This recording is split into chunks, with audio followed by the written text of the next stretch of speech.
Hello friends, स्वागत है आपका बेसवाल है इंजीनियरिंग मैथमेटिक्स सॉल्यूशंस में।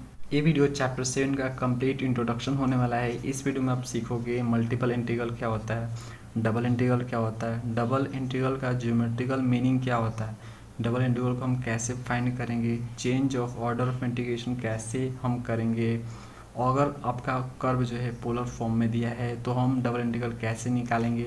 ये सब कुछ हम इंट्रोडक्शन करने वाले हैं। और जो आपका नेक्स्ट वाला वीडियो होगा वो 7.1 का सॉल्यूशन होने वाला है। देखो, मैं जब भी कोई चैप्टर स्टार्ट करता हूँ तो उसका इंट्रो ज़रूर देता हूँ। मैं आपको बताता हूँ कि हम उसको पढ़ क्यों रहे हैं, उसका मीनिंग क्या है। किसी भी चैप्टर का इंट्रो देने का मोटिव मेरा यही है कि आप उसको सिर्फ एज ए एग्ज़ाम मत देखो, उसे रट्टा मत मारो, उसको प्रैक्टिकली समझो कि क्या चीज़ है। देखो भाई, कोई भी चीज़ ऐसे नहीं बना है, कहीं ना कहीं वो जो है रियल लाइफ में यूज है, उसका कुछ ना कुछ मीनिंग है। तो सेम थिंग मैं इसी तरह से समझाता हूँ आपको। इससे पहले कि फ्रेंड्स हम वीडियो में आगे बढ़े, अगर आपको हमारा काम पसंद आ रहा है और चाहते हो कि आपके साथ साथ हमारा भी ग्रोथ हो, तो प्लीज़ फ्रेंड्स सब्सक्राइब कीजिए, शेयर कीजिए और वीडियो को लाइक कीजिए। फ्रेंड्स, इस चैनल को ग्रोथ करने में हेल्प करो। अगर यही चैनल इंटरटेनमेंट चैनल होता है, यहाँ पे मैं डांस कर रहा होता, यहाँ पे मैं कॉमेडी कर रहा होता, तो जल्दी ये ग्रोथ हो जाता। एजुकेशनल है तो टाइम लग रहा है, ऐसा मत करो मेरी जान। हम सभी जानते हैं कि हमें अगर आगे बढ़ना है, देश को आगे बढ़ाना है, तो एजुकेशन कितना इम्पोर्टेंट है, पढ़ाई कितनी ज़रूरी है फ्रेंड्स, ये सबको पता है। तो फ्रेंड्स, एजुकेशन चैनल को ग्रोथ करने में हेल्प करो यार। सिर्फ कॉमेडी और इंटरटेनमेंट जो फालतू की वीडियोस बन रहे हैं उनको ग्रोथ करने में हेल्प क्यों कर रहे हो। एजुकेशन को करोगे तो आपका एजुकेशन बढ़ेगा, आप एक सही व्यक्ति बन पाओगे, ग्रेट पर्सनालिटी बन पाओगे। तो फ्रेंड्स प्लीज़ सपोर्टिंग। चलो सीखना शुरू करते हैं। तो चलो फ्रेंड, चैप्टर 7 का इंट्रो हम शुरू करते हैं। सबसे पहले समझते हैं मल्टीपल इंटीग्रल क्या होता है। देखो, मल्टीपल इंटीग्रल डेफिनेट इंटीग्रल का एक टाइप है जिसमें सेवरल वेरिएबल ऑफ फंक्शन होते हैं। मतलब फंक्शन का एक से ज़्यादा वेरिएबल होता है, और जो वेरिएबल होता है वो रियल होता है, इमेजिनरी नहीं होता, वो रियल वेरिएबल होता है। मतलब उसका जो वैल्यू है वो रियल होता है। अगर मैं आपको सेवरल वेरिएबल का एग्जांपल दूं तो z equal to x plus y इसमें दिया हुआ है, तो आप देख सकते हो ये जो आपका दिया हुआ है x प्लस वाई, इसमें दो वेरिएबल है। तो एक से ज़्यादा वेरिएबल को बोलते हैं सेवरल वेरिएबल। एक और है, ऐड हो सकते हैं, लेट करो t इसमें हो गया, p हो गया, इस तरह से आपके ऐड होते जाएंगे। मतलब एक से ज़्यादा वेरिएबल उसमें होगा। और सेवरल वेरिएबल फंक्शन को एक से ज़्यादा बार इंटीग्रेट करना मल्टीपल इंटीग्रल कहलाता है, सिंपल वे में अगर समझे जाए तो। यानी आपका सेवरल वेरिएबल का फंक्शन दिया रहेगा, उसे एक से ज़्यादा बार इंटीग्रेट किया जाएगा, तो हम बोलेंगे कि वहाँ पे मल्टीपल इंटीग्रल हो रहा है। अब मैं आपको समझाता हूँ टाइप ऑफ मल्टीपल इंटीग्रल। कितने टाइप के होते हैं मल्टीपल इंटीग्रल। तो देखो, मल्टीपल इंटीग्रल आपके बहुत से टाइप के होते हैं, जैसे सिंगल होता है इंटीग्रल आपका, डबल इंटीग्रल होता है, ट्रिपल होता है, क्वाड्रपल होता है, इस तरह से चलते ही जाते हैं। तो जितना बार इंटीग्रेट किया जाएगा, जितना टाइम से इंटीग्रेट किया जाएगा, उतना ये नंबर बढ़ता जाएगा। जैसे एक बार अगर जो है फंक्शन को इंटीग्रेट किया जा रहा है तो सिंगल बोलेंगे, दो बार किया जा रहा है तो डबल बोलेंगे, तीन बार तो ट्रिपल बोलेंगे, और चार बार तो क्वाड्रपल बोलेंगे। इस तरह से ये चलता जाएगा। फ्रेंड्स, एक बार करने का मतलब है कि सिंपली 10 एक इंटीग्रेशन का सिंबल रहेगा। दो बार करने का मतलब कि दो बार रहेगा, तीन बार ऐसे रहेगा, चार बार ऐसे रहेगा। समझ गए। देखो फ्रेंड, चैप्टर 7 से पहले हम लोग जो सीखते आ रहे हैं इंटीग्रल, वो सिंगल इंटीग्रल था। सिंगल इंटीग्रल की हेल्प से हमने लेंथ ऑफ आर्क निकालना सीखा, रिवोल्यूशन करवा के किसी कर्व का उसका वॉल्यूम निकालना सीखा, उसका सरफेस एरिया निकालना सीखा, एरिया निकालना सीखा। ये सारा काम पॉसिबल हो पाया सिर्फ सिंगल इंटीग्रल की हेल्प से। तो डबल इंटीग्रल से क्या क्या हो सकता है वो हम देखेंगे, ट्रिपल से क्या हो सकता है, क्वाड्रपल तो यूज़ नहीं होता है, ट्रिपल तक हमारा काम ख़त्म हो जाता है, क्वाड्रपल की ज़रूरत नहीं पड़ती है। जिस तरह से सिंगल इंटीग्रल की हेल्प से अभी तक हम लोगों ने लेंथ ऑफ आर्क निकालना सीखा, एरिया निकालना सीखा, सरफेस एरिया ऑफ रिवोल्यूशन निकालना सीखा, वॉल्यूम ऑफ रिवोल्यूशन निकालना सीखा। ये सब का वीडियो अगर आपने नहीं देखा है तो देख लेना, आपको चैप्टर 6 में मिल जाएगा। हम जो है डबल इंटीग्रल की हेल्प से निकाल सकते हैं वॉल्यूम निकाल सकते हैं, एरिया निकाल सकते हैं। ठीक है, ये चीज़ें दो चीज़ें हम निकाल सकते हैं। देखो, जो वॉल्यूम होता है वो होता है आपका 3D में। अब फ्रेंड्स, आपके माइंड में क्वेश्चन आ रहा होगा कि ट्रिपल इंटीग्रल्स हम लोग क्या क्या निकाल सकते हैं। तो देखो, ट्रिपल इंटीग्रल की हेल्प से हम लोग जो वॉल्यूम फाइंड कर सकते हैं और हाइपर वॉल्यूम फाइंड कर सकते हैं। जो आपका वॉल्यूम होता है वो 3D में एग्जिस्ट करता है, और जो हाइपर वॉल्यूम जो होता है वो आपका 4D में एग्जिस्ट करता है, अगर वो ट्रिपल इंटीग्रल से निकाला गया हो तो। अब देखो 3D को तो इमेजिन करना आसान है, लेकिन 4D को इमेजिन करना आसान नहीं होता है, उसका इमेजिनेशन इतना आसान नहीं होता है, थोड़ा डिफ़िकल्ट है। ये नहीं बोल सकते हैं कि जो है नामुमकिन है, लेकिन बोल सकते हैं कि मुश्किल कुछ ज़्यादा ही है। देखो फिजिक्स के अनुसार आपका जो 4 डायमेंशन जो होता है वो टाइम होता है, लेकिन मैथमेटिक्स में आपका 4 डायमेंशन कोई डायमेंशन होता है जिसमें आपका जो ऑब्जेक्ट होता है वो लाई करता है। गूगल भी करोगे तो मिल जाएगा आपको, यूट्यूब पे वीडियो 4 डायमेंशन के पड़े हुए हैं, तो उसको देख सकते हो आप। तो जो आपका हाइपर वॉल्यूम होता है वो किस में होता है, 4 डायमेंशन में। कब, जब ट्रिपल इंटीग्रल से निकाला जाता है तब। तो ट्रिपल इंटीग्रल से क्या निकलता है, आपका वॉल्यूम निकलता है और हाइपर वॉल्यूम निकलता है। अब बोलोगे भैया क्वाड्रुपल से क्या निकलता है, तो फ्रेंड्स क्वाड्रुपल से आपका निकलता है हाइपर वॉल्यूम। इससे क्या निकलता है, हाइपर वॉल्यूम निकलता है ना, लेकिन वो 5th डायमेंशन में निकलता है। किस में निकलता है, 5th डायमेंशन। देखो ट्रिपल से तो निकाला आपने, हाइपर वॉल्यूम निकल गया, किस में निकलेगा वो, 4 डायमेंशन में। लेकिन हाइपर वॉल्यूम निकलेगा अगर जो है वो क्वाड्रुपल से निकले, मतलब 4 बार इंटीग्रेट करने से, फंक्शन को 4 बार इंटीग्रेट करने से जो चीज़ आएगा वो हाइपर वॉल्यूम होता है, वो भी 5th डायमेंशन में। तो क्वाड्रुपल मतलब क्या होता है, 4 बार इंटीग्रेट। तो अगर जो है 4 बार इंटीग्रेट करोगे तो आपका 5th डायमेंशन में हाइपर वॉल्यूम मिलने वाला है। उस तरह से आप आगे बढ़ते जाओगे, 5 बार करोगे इंटीग्रेट, 6 बार करोगे तो हाइपर वॉल्यूम मिलेगा, डायमेंशन आपका इस तरह से हो जाएगा। ठीक है, इतने सारे डायमेंशन तो एग्जिस्ट नहीं करते हैं, लेकिन इसका ऐसे मीनिंग देखा जाए तो यही इसका मीनिंग होगा कि अगर 4 बार करते हो तो 5th डायमेंशन में आपको हाइपर वॉल्यूम मिलता है, 3 बार करते हो तो आपको हाइपर वॉल्यूम मिलता है 4 डायमेंशन में। तो इस तरह से फ्रेंड्स ये चलता जाता है एटसेट्रा, इसलिए मैंने लिख दिया ये आगे तक चलता जाएगा। हमें क्या क्या पढ़ना है, हमें सिंगल पढ़ना है, डबल पढ़ना है, ट्रिपल पढ़ना है। ठीक है, सिंगल तो पढ़ चुके हैं, डबल और ट्रिपल पढ़ने वाले हैं। तो हम जो है 7.1 जो है हमारा वो आपका डबल पे है, तो हम डबल पहले समझते हैं कि डबल क्या होता है ना। तो डबल इंटीग्रल को समझते हैं फ्रेंड्स। यहाँ पे देखो लिखा गया है it is a multiple integral. एक मल्टीपल इंटीग्रल का टाइप है, मैंने बताया यहाँ पे हेडिंग में डाला हुआ है मल्टीपल इंटीग्रल, यहाँ पे भी लिखा है, यहाँ पे भी मैंने आपको समझा ही दिया। तो क्या है डबल इंटीग्रल, आपका एक मल्टीपल इंटीग्रल का टाइप होता है जिसमें इंटीग्रेंड 2 वेरिएबल का फंक्शन होता है। 2 वेरिएबल समझ गए, जैसे एक्स वाई का होगा, और इंटीग्रेंड उसको बोलते हैं जिसको हम इंटीग्रेट करने वाले होते हैं। ओके, तो अगर हमें डबल इंटीग्रल चाहिए तो 2 वेरिएबल वाले फंक्शन को हमें 2 बार इंटीग्रेट करना पड़ेगा। यहाँ पे लिखा गया देखो that requires 2 application of the integration process to evaluate. अगर हम इवेलुएट करना है डबल इंटीग्रल को तो हमें 2 बार एप्लीकेशन अप्लाई करना होगा इंटीग्रेशन का, मतलब 2 बार हमें इंटीग्रेट करना पड़ेगा। अब यहाँ पे देखो, यहाँ पे लेट कर लो कि जेड जो है एफ एक्स वाई का फंक्शन है, मतलब 2 वेरिएबल का फंक्शन है, एक एक्स का और वाई का 2 वेरिएबल फंक्शन है। तो इसका जो डबल इंटीग्रेशन होगा कुछ इस तरह से डिनोट होगा, मतलब 2 बार इंटीग्रेशन का सिंबल लगा दो, है ना। और यहाँ पे जो जितने वेरिएबल का, जैसे एक्स और वाई है तो 2 वेरिएबल का है, ये 2 वेरिएबल का होगा तभी हम बोलेंगे डबल इंटीग्रल। तो यहाँ पे देखो आपको एक्स के रिस्पेक्ट में एक बार वाई के रिस्पेक्ट में इंटीग्रेट करने हैं, यानी दोनों वेरिएबल के रिस्पेक्ट में एक एक बार करने हैं। पहले अगर आप जो है एक्स के रिस्पेक्ट में कर रहे हो तो आपका जो लिमिट होगा यहाँ पे वो एक्स का लिमिट होगा, जैसे देख सकते हो यहाँ पे x1 x2 है। उसके बाद y के रिस्पेक्ट में आपको करने हैं सेकंड टाइम्स, तो आपका जो y का लिमिट होगा वो आपका दूसरी बार में होगा। जैसे देखो पहली बार में x वाला है तो दूसरी बार y वाला है ना। तो जो पहले होगा, जो पहले इंटीग्रेट होगा, जिसके रिस्पेक्ट में पहले इंटीग्रेट होगा वो आपका पहले होगा। ओके, बाकी जो बच जाएगा वो आपका लास्ट में आ जाएगा। जैसे देख सकते हो बाद में y के रिस्पेक्ट में हो रहा है, इसलिए यहाँ पे हम y1 y2 लिखेंगे। ठीक है, यहाँ पे y1 y2 होगा, 2 है। इस तरह से 2 वेरिएबल वाले फंक्शन को दोनों वेरिएबल के रिस्पेक्ट में एक एक करके इंटीग्रेट करने को ही डबल इंटीग्रल बोलते हैं, मतलब 2 बार आपका इंटीग्रेशन होता है दोनों वेरिएबल के रिस्पेक्ट में। देखो इसको हम कुछ इस तरह से भी लिख सकते हैं, मतलब जो z equal to f x y है, यहाँ पे z की जगह हम एफ एक्स वाई लिख सकते हैं, तो कुछ इस तरह से भी हम इसको डिनोट कर सकते हैं। अब फ्रेंड्स मैं आपको इसका ज्योमेट्रिकल मीनिंग बताऊंगा कि ये ज्योमेट्री पे क्या बताता है, हमें क्या सिखाता है। देखो फ्रेंड्स, अगर किसी सरफेस का एरिया फाइंड करना है हमें, किसी कर्व का एरिया फाइंड करना है हमें, तो 2 डायमेंशन की ज़रूरत पड़ती है। यहाँ पे एग्जांपल से मैं आपको समझाता हूँ। यहाँ पे लेट करो कि ये एक रेक्टेंगल है ना, और इसका जो लंबाई है वो y है, और जो इसका चौड़ाई है वो है x। तो अगर मुझे इसका एरिया निकालना है तो लंबाई गुना चौड़ाई यानी दोनों डायमेंशन को मल्टीप्लाई करना पड़ेगा। और लेट करो कि इससे जो एक वॉल्यूम जनरेट हो रहा है, अब ये 3D में आ गया, तो 3D में आ जाएगा तो यहाँ पे एक डायमेंशन और ऐड होगा, है ना।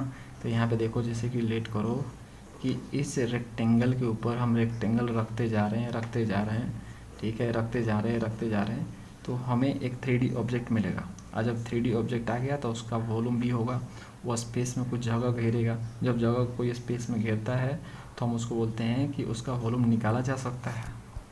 तो लेट करो कि एक और डायमेंशन ऐड हो गया, और वो डायमेंशन है लेट करो हाइट है, ठीक है, उसका हाइट है। तो हाइट उसका जो है लेट करते लेते हैं यहाँ पे एक जेड है, हाइट क्या है उसका, जेड है। तो ये कुछ इस तरह से जनरेट होगा, ओके, ये कुछ इस तरह से जनरेट होगा। ये इसका यहाँ पे ये आपका ये लंबाई हो जाएगा, ये चौड़ाई हो जाएगा, ये जो आपका दिख रहा है ये हाइट हो जाएगा उसका h, ओके। तो एक और डायमेंशन ऐड हो गया, तो हमें वॉल्यूम निकालना है तो इन तीनों डायमेंशन को मल्टीप्लाई करना होगा। पहले एरिया निकालना होता था तो दो डायमेंशन को मल्टीप्लाई करना होता था, वॉल्यूम निकालना है तो तीनों डायमेंशन को हमें मल्टीप्लाई करना होगा, x into y into z. Friend ये चीज़ें मैंने आपको इसलिए समझाई क्योंकि जो डबल इंटीग्रल होता है उससे भी वॉल्यूम ही निकलता है। तो देखो डबल इंटीग्रल का मीनिंग क्या है, वो क्या है आखिर। देखो यहाँ पे लेट करो, यहाँ पे रेक्टेंगल है, अगर मुझे छोटा सा एरिया चाहिए, इसका छोटा सा एरिया चाहिए, इसका वही ले लेते हैं लेंथ ले लेते हैं y, और इसका चौड़ाई ले लेते हैं x, ठीक है, ले लिया हमने लेंथ और ब्रेथ ले लिया। तो अगर मुझे इसका छोटा सा एरिया चाहिए तो मुझे इसका छोटा सा यहाँ पे लेंथ लेना पड़ेगा, छोटा सा विड्थ लेना पड़ेगा, और एरिया निकालना है हमें, ठीक है। तो एरिया भी आपका क्या होगा, छोटा सा होगा। तो छोटे को हम d से दिखाते हैं, d लगाते हैं, ठीक है, कैलकुलस में हम d से दिखाते हैं उसको। जब छोटा बहुत छोटा दिखाना होता है, ये d फ्रेंड्स डिनोट करता है कि बहुत छोटा एरिया, ठीक है। तो बहुत छोटा एरिया ये, तो ये क्या होगा dx इंटू dy हो जाएगा।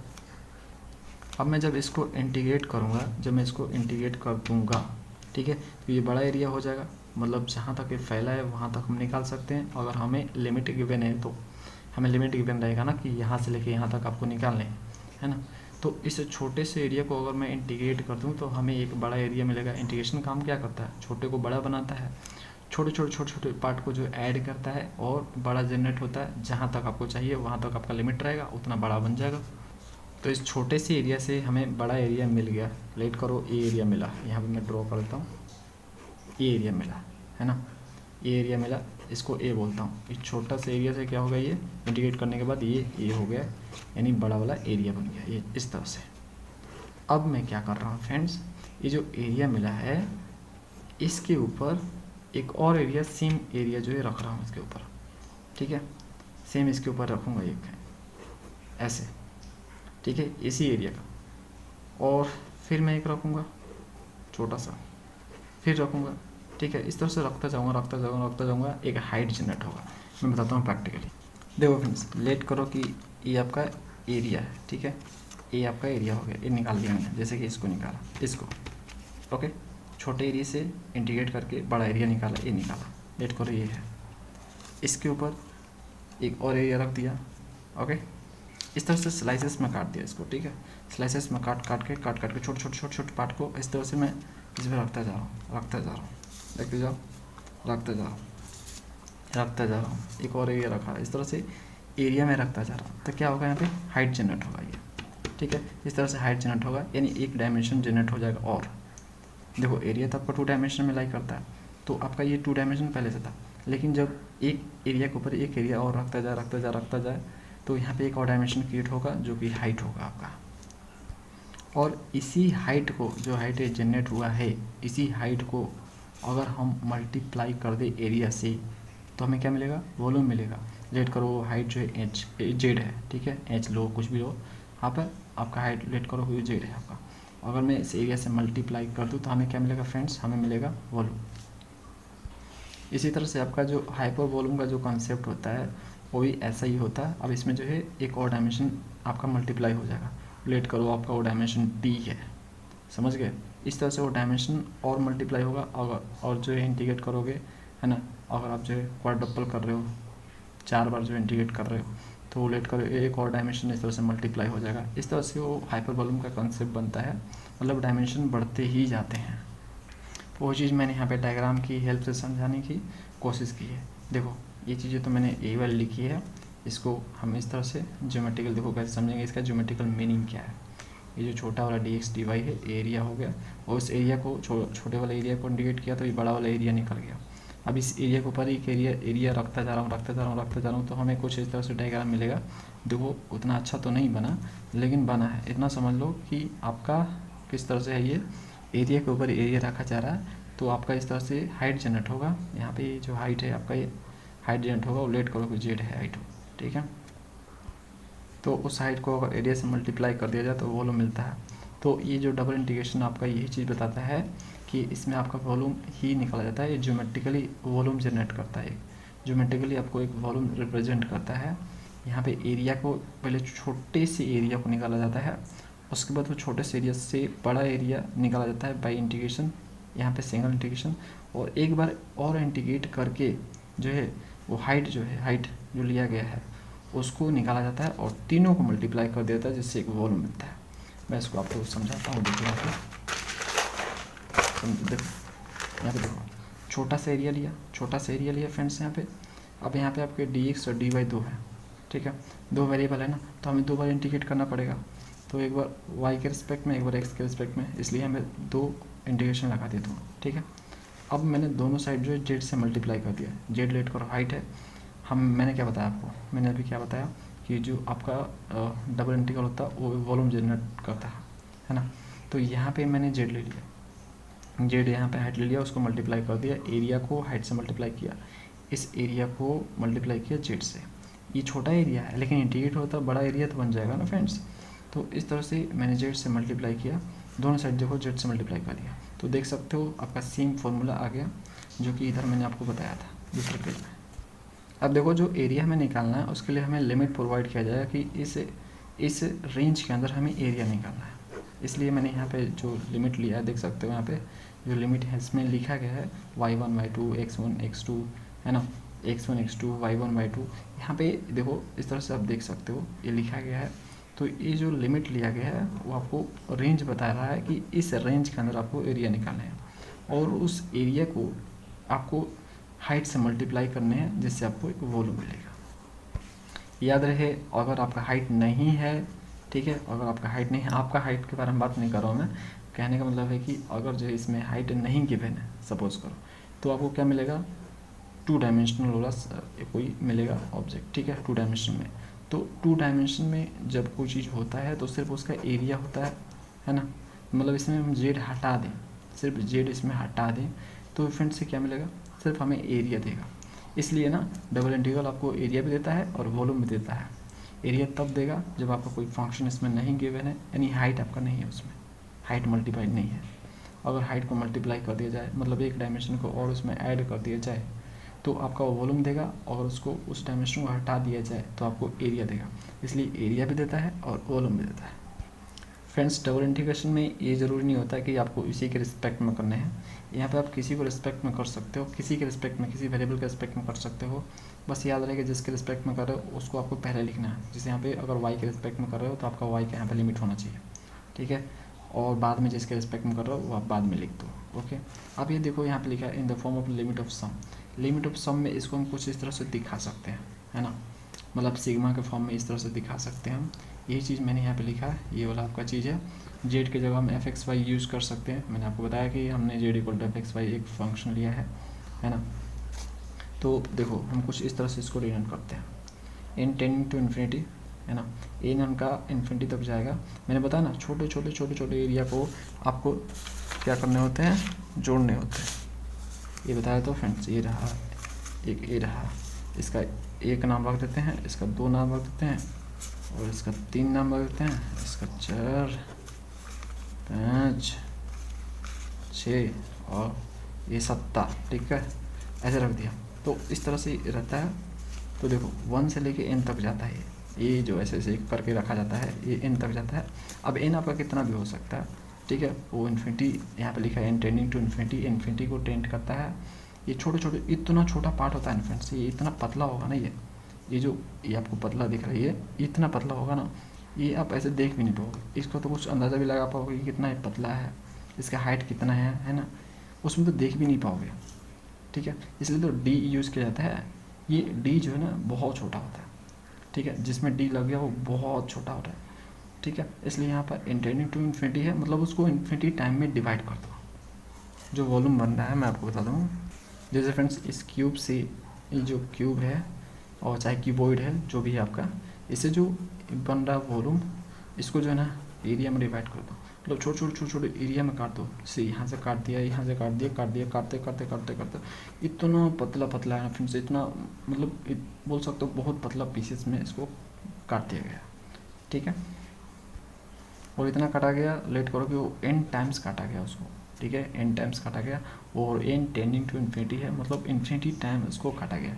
जब कोई चीज़ को इन्फिनिटी टाइम काटा जाएगा तो वो टेंस टू जीरो ही होता है, ठीक है, टेंस टू जीरो ही होता है, मतलब लगभग उसका जो हाइट होगा, जो पतलापन होगा जो होगा वो टेंडिंग टू जीरो होगा, इतना पतला होगा फ्रेंड्स, ठीक है। तो इस तरह से हम इसको समेशन के फॉर्म में लिख सकते हैं कि इस तरह छोटे छोटे एरियाज़ को हमने यहाँ पे ऐड किए हैं। छोटा छोटा एरिया कहने का मतलब है पतला पतला, बहुत पतला है, इसका हाइट जो है बहुत बहुत बहुत कम है, ठीक है, बहुत पतला है। तो ये छोटे छोटे पार्ट को ऐड करने से हुआ है। तो देख सकते हो एक्स आर वाई आर यहाँ पर लिखा गया है ना, ये आपका हाइट है और ये आपका एरिया है, छोटा सा एरिया, इसको इंडिकेट करेंगे तो बड़ा एरिया में कन्वर्ट हो जाएगा, यानी ये पूरा ऐसे बड़ा में कन्वर्ट हो जाएगा। और ये इस एरिया के ऊपर एरिया के ऊपर ये रखते रखते हमें हाइट मिलेगा, और उसको मल्टीप्लाई करने से एरिया से हमें वॉल्यूम मिल जाएगा। तो यहाँ पे इंटेंडिंग टू इन्फिनिटी रहेगा, मतलब इन्फिनिटी टाइम में उसको हमने काट दिया, और जो छोटा वाला एरिया है वो टेंडिंग टू जीरो है, ठीक है, वो जीरो को टेंड कर रहा है, यानी आपको छोटा सा एरिया, एकदम छोटा सा एरिया आपको लेने, इंडिकेट करोगे तो बड़ा एरिया मिलेगा आपका। तो छोटा एरिया जो लगभग मान के चलो कि वो इतना छोटा है कि जीरो को टेंड कर रहा है, जीरो के बराबर ही है। इसको देखो, इसको हम कुछ इस तरह से लिख सकते हैं, यहाँ पे आपको क्लियर समझ में आ जाएगा। यहाँ पे देख सकते हो एक एरिया लिया, दूसरा एरिया लिया, तीसरा एरिया लिया, इस तरह से एरिया के ऊपर एरिया रखता गया है ना, इस तरह से रखता गया, एन तक जाना है, एन तक, यहाँ पे देख सकते हो एन तक जाना है। तो वही चीज़ इसको यहाँ पे दिखाया गया है, लिमिट ऑफ सम में दिखाया गया, ठीक है। लिमिट ऑफ सम का वीडियो अगर आपने नहीं देखा तो आप देख सकते हो, प्रॉब्लम 6.5 में डिटेल में समझाया गया है, वहाँ पे आपको पता लग जाएगा एक्चुअल मीनिंग क्या है। यहाँ पे तो मैंने आपको समझा दिया, फिर भी अगर आपको कोई प्रॉब्लम है तो उसको आप देख सकते हो।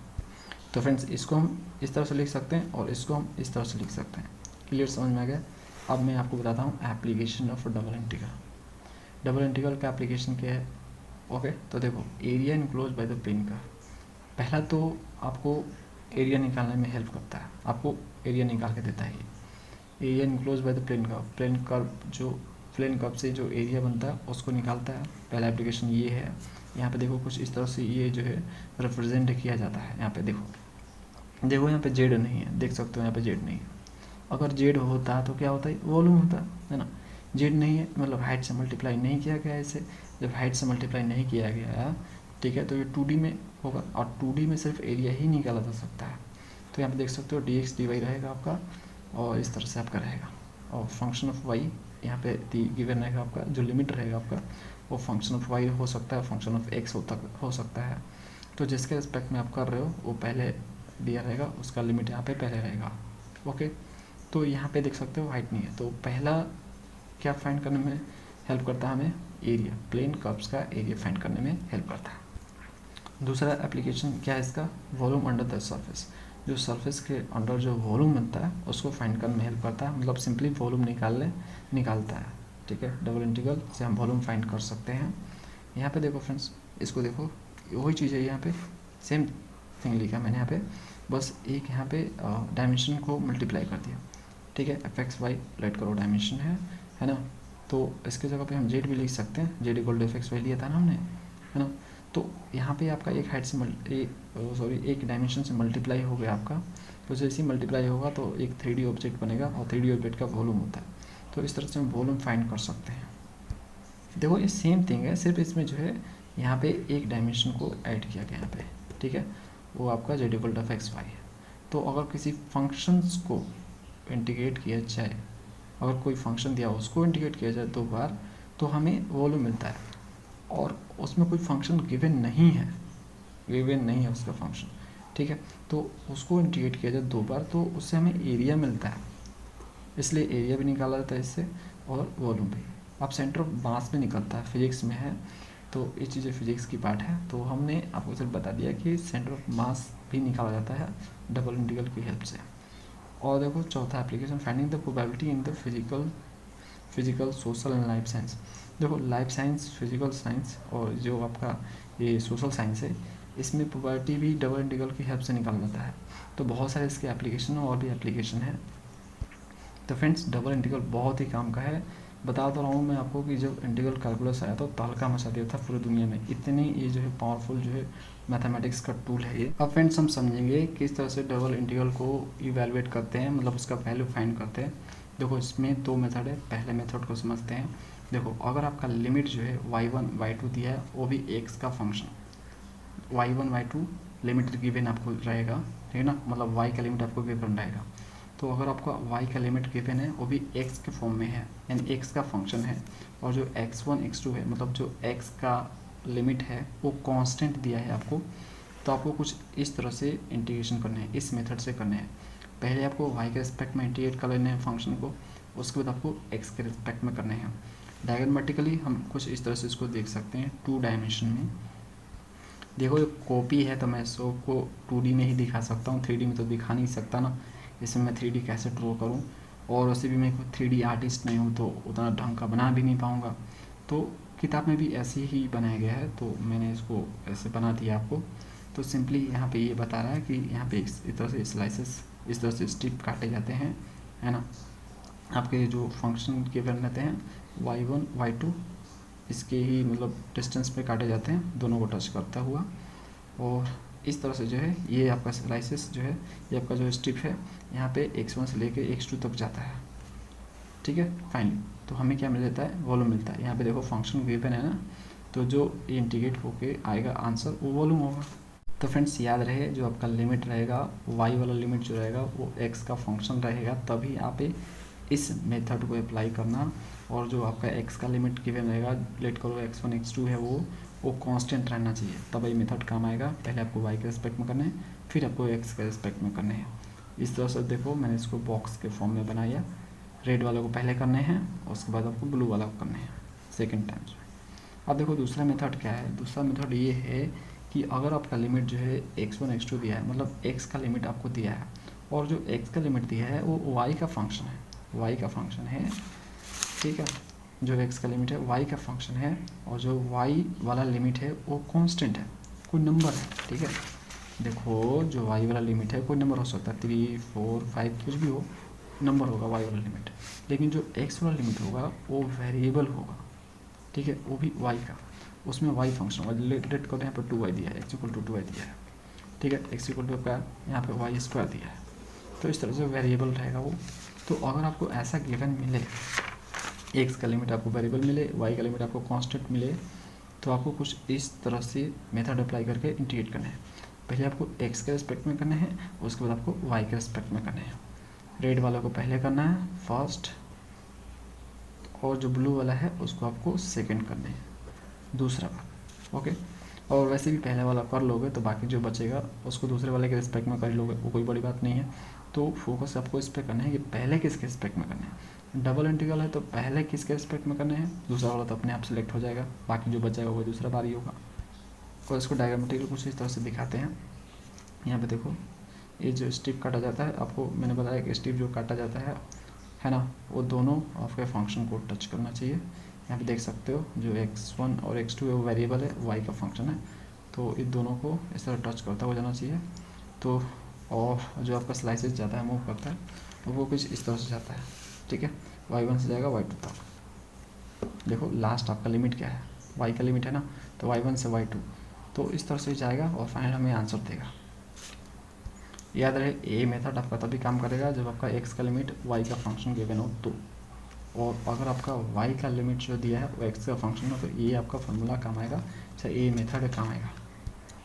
डोंट वरी, प्रॉब्लम करेंगे डिटेल में समझेंगे। अब फ्रेंड्स मैं आपको समझाता हूँ change of order of integration क्या होता है, ये क्यों लाया गया है, इंटीग्रेशन में क्यों लाया गया है। तो देखो बहुत सारे डबल इंटीग्रल के प्रॉब्लम देखने को आपको मिलेंगे, उसको देखते ही आपको लगेगा कि बहुत कॉम्प्लिकेटेड है इंटीग्रेट करना उसको, मतलब उसका इंटीग्रेशन बहुत ज़्यादा ही कॉम्प्लिकेटेड है, ज़्यादा ही डिफ़िकल्ट है। लेकिन उसका ऑर्डर चेंज कर देने से वो क्या होगा, वो आसान हो जाता है। ठीक है, यहाँ पे लिखा है can be made easy handle by the changing the order of integration. अगर हम उसका ऑर्डर चेंज कर दें तो हम इजीली उसको कर पाते हैं इंटीग्रेट। जो कॉम्प्लिकेटेड था पहले, उसको हमने ऑर्डर चेंज किया तो वो हो गया ईजी।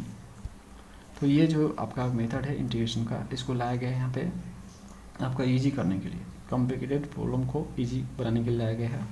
यहाँ पे देखो क्या होता है इसमें, on changing the order of integration, changing order of integration, जो ऑर्डर चेंज करते हैं इंटीग्रेशन का, उसका मतलब ये है कि limit of integration change, actual में उसका लिमिट चेंज हो रहा होता है। क्या चेंज हो रहा होता है फ्रेंड्स, लिमिट चेंज होता है। ऑर्डर मतलब इसमें लिमिट आपका चेंज होगा, ऑर्डर चेंज होना मतलब लिमिट चेंज होना इंटीग्रेशन का।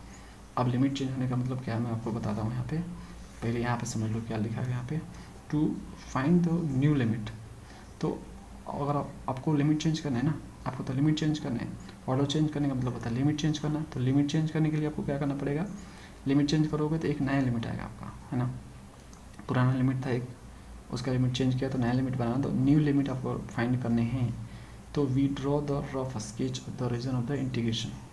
तो जो आपका इंटीग्रेशन का रीजन है उसका रफ स्केच आपको बनाना है, मतलब जो लिमिट आपका पहले गिवन था उसकी सहायता से आपको एक स्केच बनाने हैं और उससे आपको एक नया लिमिट निकालना है। एग्जाम्पल के लिए मैं आपको बता रहा हूँ, देखो ध्यान से इसको समझो। जो चीज़ें मैंने यहाँ पे बोली है, जो चीज़ें यहाँ पे लिखी है, उसको मैं यहाँ पे समझाता हूँ आपको क्या मीनिंग है इसका।